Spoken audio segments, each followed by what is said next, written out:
হাসপাতালে ডাক্তারের পরিবর্তে চিকিৎসা দিচ্ছেন কম্পাউন্ডার। 500 টাকার ভিজিট নিচ্ছেন 1500 থেকে 2000 টাকা। এখানেই শেষ নয়, অপচিকিৎসায় হরহামেশাই ঘটাচ্ছেন অঘটন।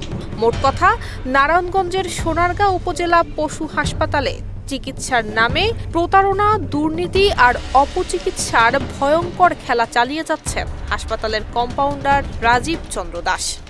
অন্য কাগজে লিখতে পারে, পেট ব্যবহার করতেছেন কেন? ফোন আইনে পেট ব্যবহার করতেছেন, আপনি কেন পেটটা ব্যবহার করলেন?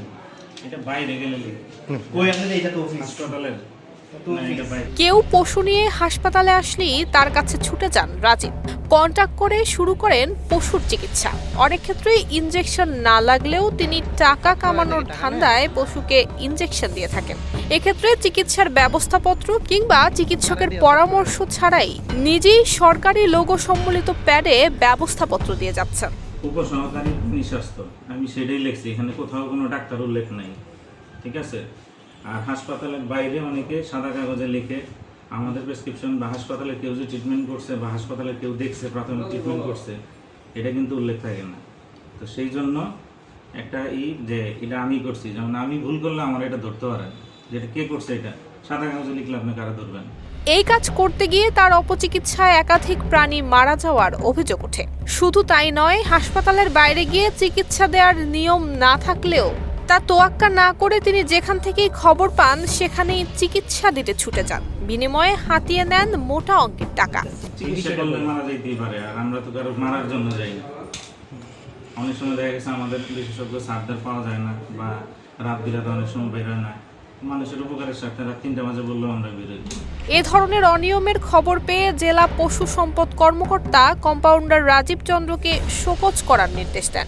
নির্দেশ পেয়ে তৎকালীন উপজেলা প্রাণী সম্পদ কর্মকর্তা ডাক্তার মোহাম্মদ ইউসুফ হাবিব শোকজ দেওয়ার পরও তিনি কাউকেই তোয়াক্কা করছেন না। আমাদের যিনি কম্পাউন্ডার আছেন, উনি সরকারি পেডে রোগী দেখার জন্য বা উনি রোগী থেকে প্রাথমিক পরামর্শ দিতে পারেন, কিন্তু যে কোনো ইনফেকশাস ডিজিজ বা যে কোনো রোগের ক্ষেত্রে তাদেরকে বলা হয়েছে সে যাতে আমাদের পরামর্শ নিয়েই কাজ করে। কিন্তু সরকারি প্যাড ব্যবহার করার ক্ষেত্রে তাকে আমরা নিষেধ করেছি। এরপরে যদি সেটা করে থাকে তাহলে তার বিরুদ্ধে আমরা তদন্ত করে প্রয়োজনীয় ব্যবস্থা গ্রহণ করব।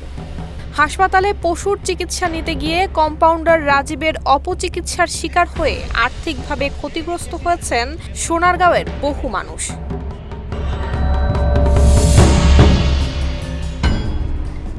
নুসরাত জাহান মেহেক, ঢাকা পোস্ট।